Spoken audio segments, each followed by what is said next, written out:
ആ വഴികളിലായിരം മുറിയും മുള്ളുകളാകവേ വെൺചിറകിലായി വിണ്ണണയുക കാണാം പുതുലോകം തെളിയേണം നീ കാത്ത പുഞ്ചിരി തിങ്കൾ പൂവിന്നിതളവൾ. കല്യാണി പ്രിയദർശന്റെ കഥാപാത്രത്തിന് കൂടുതലും കല്യാണിക്കാണോ വോയിസ് കൊടുത്തത്? അതെ, കല്യാണിക്കാണ് കൂടുതലും. ഞാൻ 3 പടങ്ങൾ ചെയ്തിട്ടുണ്ട് കല്യാണിക്ക് വേണ്ടിയിട്ട്. വരനെ ആവശ്യമുണ്ട് ആയിരുന്നു തുടക്കം, പിന്നെ ബ്രോഡാഡി, ആന്റണി, ഏറ്റവും അവസാനം ആന്റണിയാണ് ചെയ്തത്.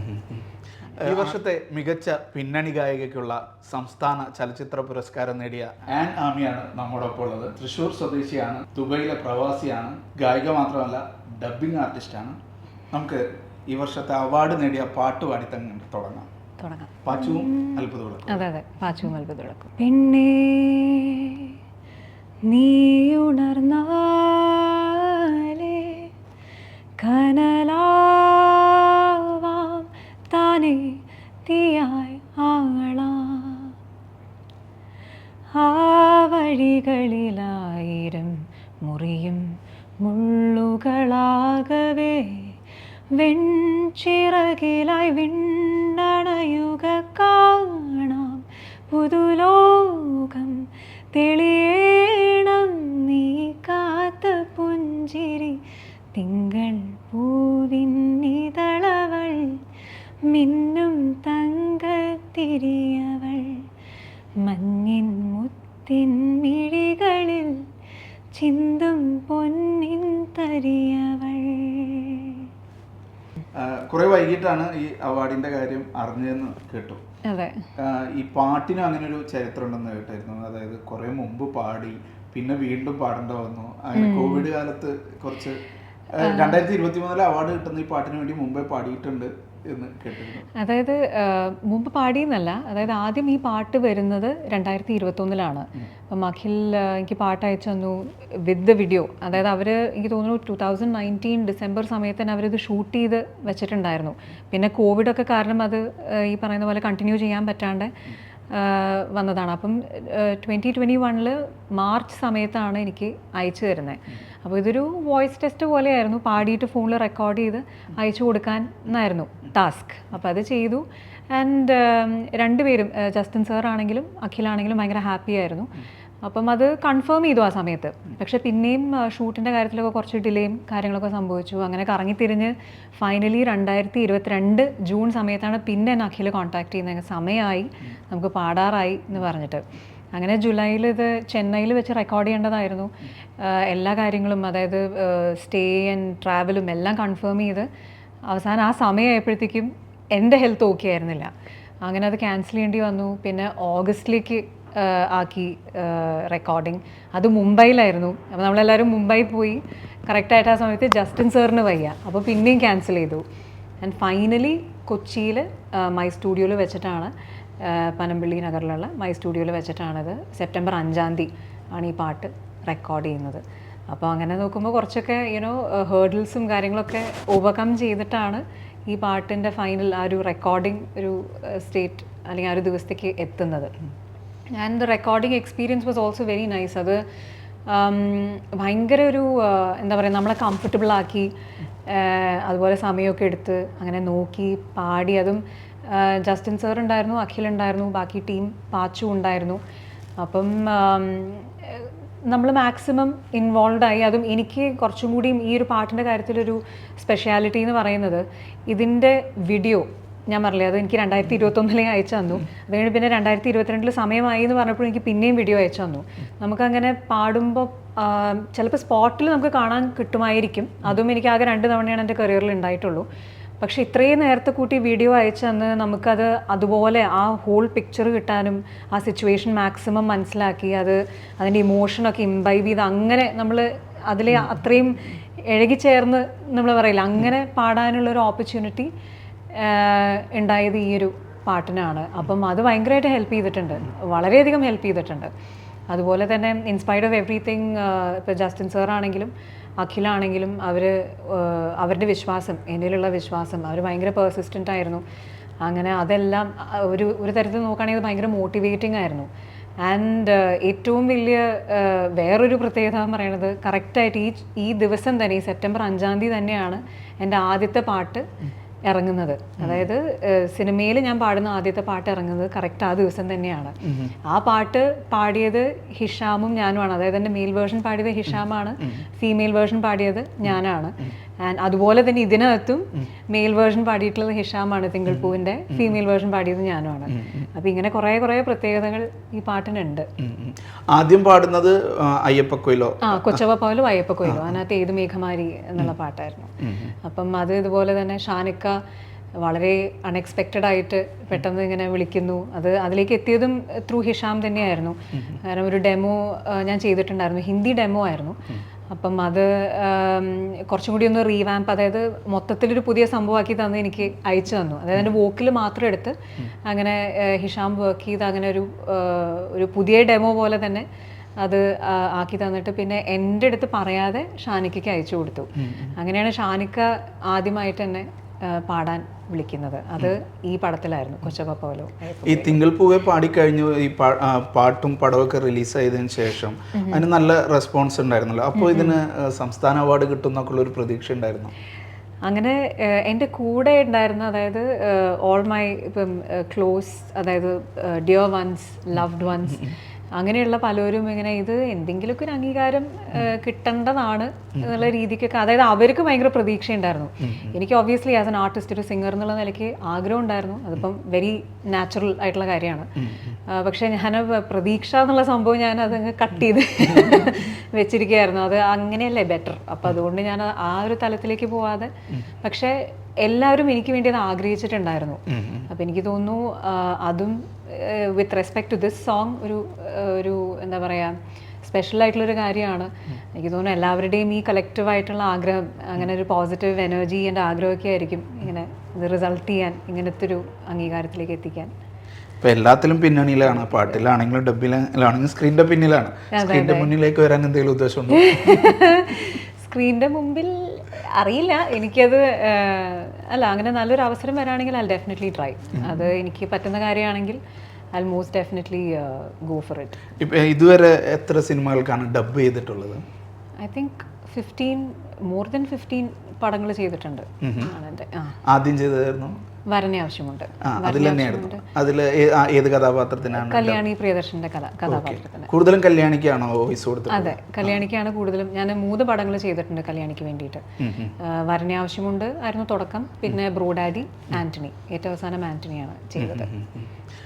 RDX-ൽ ചെയ്തിട്ടുണ്ട്. ഐമയ്ക്ക് വേണ്ടിയിട്ട് ഡബ് ചെയ്തിട്ടുണ്ടായിരുന്നു. അങ്ങനെ ഏതാ കൂടുതൽ എൻജോയ് ചെയ്യുന്നത്? ഡബിംഗ് ആണോ അതോ പിന്നണി പാട്ടാണോ? അങ്ങനെ രണ്ടും ഭയങ്കര എൻജോയബിൾ ആയിട്ടുള്ള പ്രോസസ്സുകളാണ്. രണ്ടാണ്. തമ്മിലൊരു ബന്ധമില്ല. ശരിയാണ്, നമ്മളൊരു സ്റ്റുഡിയോയിൽ നിന്ന് മൈക്കിന് മുമ്പിൽ റെക്കോർഡ് ചെയ്യാണ് രണ്ടും. പക്ഷേ രണ്ടും ഒരു സ്പെക്ട്രത്തിൻ്റെ അങ്ങനെ എക്സ്ട്രീംസിലാണ് കിടക്കുന്നത്. അപ്പം അത് എനിക്ക് ഭയങ്കര ഇഷ്ടമാണ് രണ്ടും. അത് എനിക്ക് തോന്നുന്നു ഡബിങ്ങൊക്കെ ഓക്കെ, പാട്ട് ഞാൻ ചെറുപ്പം മുതലേ പാടുന്നതാണ്. അപ്പം വന്നപ്പോഴും ഞാൻ ആഗ്രഹിച്ചത് അറ്റ്ലീസ്റ്റ് ഒരു പടത്തിലെങ്കിലും, അങ്ങനെയാണ് തുടങ്ങിയത്, ഇങ്ങനെ ഒരു പടത്തിലെങ്കിലും പാടാൻ കിട്ടിയിരുന്നെങ്കിൽ നല്ലതായിരുന്നു. അപ്പോൾ ഇങ്ങനെ ഇത്ര ചുരുങ്ങിയ സമയം കൊണ്ട് കുറച്ച് സിനിമകളുടെ ഭാഗമാകാൻ പറ്റി, പാട്ടുകൾ പാടാൻ പറ്റി. അതും ആളുകൾ ഏറ്റെടുത്ത പാട്ടുകളുണ്ട് ആ കൂട്ടത്തിൽ. അതൊക്കെ ഭയങ്കര സന്തോഷമുള്ള കാര്യമാണ്. ആൻഡ് വിത്ത് ഡബ് ഓൾസോ എനിക്ക് തോന്നുന്നു കുറേയൊക്കെ ഞാനത് ആഗ്രഹിച്ചത് കൊണ്ട് ഞാൻ ചിലപ്പോൾ മാനിഫെസ്റ്റ് ചെയ്തായിരിക്കും. എൻ്റെ ഉള്ളിൻ്റെ ഉള്ളിൽ എനിക്കത് ചെയ്ത് നോക്കണം എന്നുണ്ടായിരുന്നു.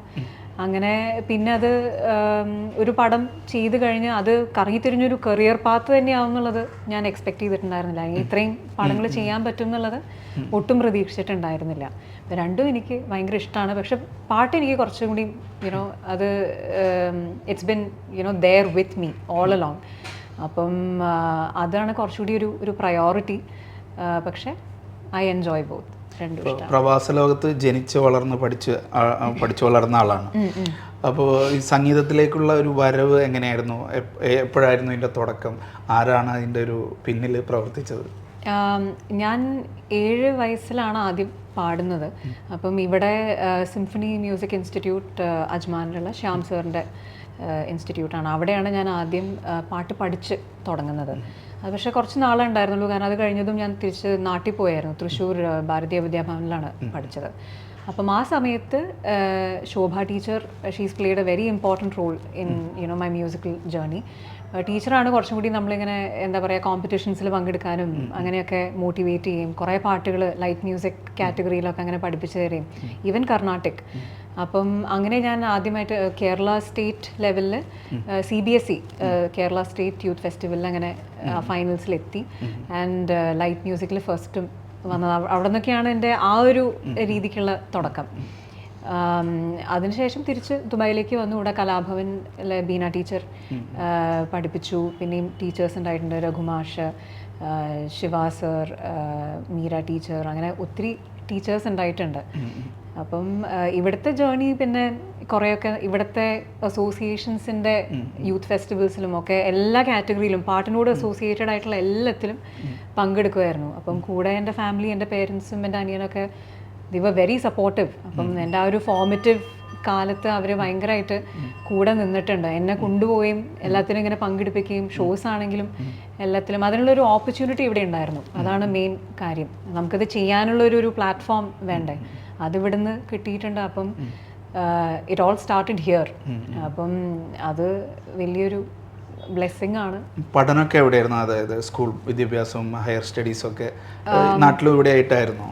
നാട്ടിൽ ഭാരതീയ വിദ്യാഭവൻ കഴിഞ്ഞിട്ട് ഞാൻ പിന്നെ ഇവിടെ ഒരു വർഷം ഡൽഹി പ്രൈവറ്റ് സ്കൂളുണ്ടായിരുന്നു. പിന്നെ അവിടെ നിന്ന് അങ്ങോട്ട് ആറോൺ ഇംഗ്ലീഷ് ഹൈസ്കൂളിലായിരുന്നു ദുബായ്.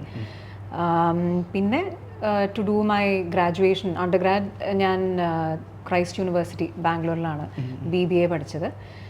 അത് കഴിഞ്ഞ് പിന്നെ ഞാനൊരു വർഷം ജോലി ചെയ്തു. എനിക്ക് ക്യാമ്പസ് പ്ലേസ്മെൻറ്റ് കിട്ടിയിട്ട് അങ്ങനെ ബാംഗ്ലൂർ തന്നെ ജോലി ചെയ്തു. ഇൻവെസ്റ്റ്മെൻറ്റ് ബാങ്കിങ് ഫീൽഡിലായിരുന്നു. അത് ഇൻവെസ്റ്റ്മെൻറ്റ് ബാങ്കിങ് ഇൻഡസ്ട്രിയിലായിരുന്നു, പക്ഷേ ഞാൻ HR-ലായിരുന്നു. എനിക്ക് HR ആണ് ഇഷ്ടം. ഞാൻ സ്പെഷ്യലൈസ് ചെയ്തതും അതിലായിരുന്നു. അത് കഴിഞ്ഞ് തിരിച്ച് ഇവിടെ വന്നു. ഇവിടെ UOWD university of Wollongong in Dubai, ഇവിടെ ഞാൻ എൻ്റെ മാസ്റ്റേഴ്സ് എടുത്തു. തിരിച്ച് പിന്നെയും ബാംഗ്ലൂർ പോയി. അവിടെ യാഹൂല് കുറച്ച് നാൾ വർക്ക് ചെയ്തായിരുന്നു. അപ്പോൾ യാഹൂല് വർക്ക് ചെയ്യുമ്പോഴാണ് എൻ്റെ play back career take off ചെയ്യുന്നത്. അപ്പോൾ ഇനിയുള്ള പ്രൊജക്റ്റുകൾ കയ്യിൽ ഇപ്പോൾ ഉള്ള പ്രൊജക്റ്റുകൾ എന്താണ്? ഇനി നെക്സ്റ്റ് ഇത് എന്താണ് പാടാൻ പോകുന്നത്? അത് ഡബിങ് മേഖലയാണോ അതോ പ്ലേ ബാക്ക് സിംഗിങ് ആണോ? രണ്ടും ഇമ്പോർട്ടൻ്റ് ആണ് എനിക്ക്. പക്ഷേ എന്താ പറയുക, സിനിമയിൽ ഒബ്വിയസ്ലി വരുന്ന അവസരങ്ങൾ നമ്മൾ I give it my best shot. അത് പാട്ടാണെങ്കിലും ഡബാണെങ്കിലും that's always been the case. പക്ഷേ എനിക്ക് ഇപ്പം ഒരു ഗോൾ എന്നുള്ള നിലയ്ക്ക് പറയാനാണെങ്കിൽ എൻ്റെ മ്യൂസിക് ചെയ്ത് അത് എന്താ പറയുക, അത് റിലീസ് ചെയ്യുക എന്നുള്ളൊരു ഇതാണ്. അപ്പം ഇറ്റ്സ് എ ലോങ് പ്രോസസ്സ്. അതിപ്പം അതിൻ്റെ കാര്യങ്ങൾ നടന്നുകൊണ്ടിരിക്കുന്നു. ആൻഡ് ഒത്തിരി കാര്യങ്ങൾ പഠിച്ചുകൊണ്ടിരിക്കുന്നു. കുറേ ട്രയൽ ആൻഡ് എറർ നടന്നുകൊണ്ടിരിക്കുന്നു. അതായത് എന്തെങ്കിലുമൊക്കെ കേട്ട് നമ്മൾ തന്നെ ചെയ്ത് നമുക്ക് ചിലപ്പം ഇഷ്ടപ്പെടണമെന്നില്ലല്ലോ. അപ്പം തന്നെ അത് സ്ക്രാപ്പ് ചെയ്യും, പിന്നെ ഒന്നിന്ന് തുടങ്ങും, അല്ലെങ്കിൽ ഇങ്ങനത്തെ കറക്ഷൻസും കാര്യങ്ങളൊക്കെ ചെയ്യും. ഇമ്മീഡിയറ്റ് പ്രൊജക്റ്റ് സിനിമയിലാണോ? സിനിമയിലൊന്നുമില്ല. സിനിമയിൽ ചെയ്തതെല്ലാം ഇറങ്ങിക്കഴിഞ്ഞു. ഇനി എന്തെങ്കിലും പുതിയത് വരുമ്പോൾ വരും. അത് എന്താ പറയുക, വരുമ്പോൾ എന്തായാലും നമ്മൾ ചെയ്യുന്നതായിരിക്കും. ഫാമിലിനെയും കൂടി ഒന്ന് പരിചയപ്പെടുത്തി. വീട്ടിലാരൊക്കെ? പപ്പ പേര് ജോയ് തോമസ്. ഇവിടെ ഐ തിങ്ക് ഓവർ 40 years ആയിട്ട് പപ്പ ഇവിടെ ഉണ്ട്. ഇവിടെ അൽസോറ ട്രാവൽസിൽ പപ്പ he's running the travel agency, managing the travel agency. അമ്മ ഹൗസ് വൈഫാണ്, ബെറ്റി. പിന്നെ എനിക്കൊരു അനിയനുണ്ട്, അവൻ കാനഡയിലാണ്. He's working for Citibank. His name is Kevin. Kerala ആദ്യം വളരെ ശ്രദ്ധിക്കപ്പെട്ടത് കുമ്പളങ്ങി നൈറ്റ്സിലെ പാട്ടായിരിക്കും, ഉയിരിൽ തൊടും എന്നുള്ള പാട്ട്. പിന്നെ ആദ്യം അംഗീകാരമൊക്കെ കിട്ടിയത് ഏത് പാട്ടിനായിരുന്നു? ആദ്യം എനിക്ക് ഏറ്റവും ഫസ്റ്റ് അംഗീകാരം കിട്ടിയത് കിളിവാതിലും ചാരിയമി എന്നുള്ള പാട്ടിനാണ്. മമ്മൂട്ടി സർ അഭിനയിച്ച പുള്ളിക്കാരൻ സ്റ്റാർ എന്നുള്ള സിനിമയിൽ M. ജയചന്ദ്രൻ സാറിൻ്റെ കോമ്പസിഷനാണ്. ആദ്യം അംഗീകാരം കിട്ടിയത് ആ പാട്ടിനാണ്. അതേത് അവാർഡായിരുന്നു? അത് മംഗളംൻ്റെ best female singer and also ഇവിടെ ഏഷ്യ വിഷൻ്റെ ന്യൂ സെൻസേഷൻ സിംഗർ എന്നുള്ള രീതിക്ക് അങ്ങനെയാണ് റെക്കഗ്നിഷൻ ആദ്യം കിട്ടുന്നത്. അങ്ങനെയാണ്. ഫിലിം ഫെയർ അവാർഡും ഫിലിം ഫെയർ അവാർഡ് കിട്ടിയത് ആരാരോ എന്നുള്ള പാട്ടിനാണ്. അത് കൂടെ എന്നുള്ള സിനിമയിൽ രഘു ദീക്ഷിത് കമ്പോസ് ചെയ്ത നസ്രിയയാണ് ആ പാട്ടിൽ അഭിനയിച്ചിട്ടുള്ളത്. അപ്പം ആ പാട്ടിനാണ് ആദ്യത്തെ ഫിലിം ഫെയർ കിട്ടുന്നത്. ആ പാട്ടൊന്ന് മോളാവും. ഹൃദയമേ ചിറകാർന്നതെന്തിനോ പ്രണയമേ നിറവാനമാകലോ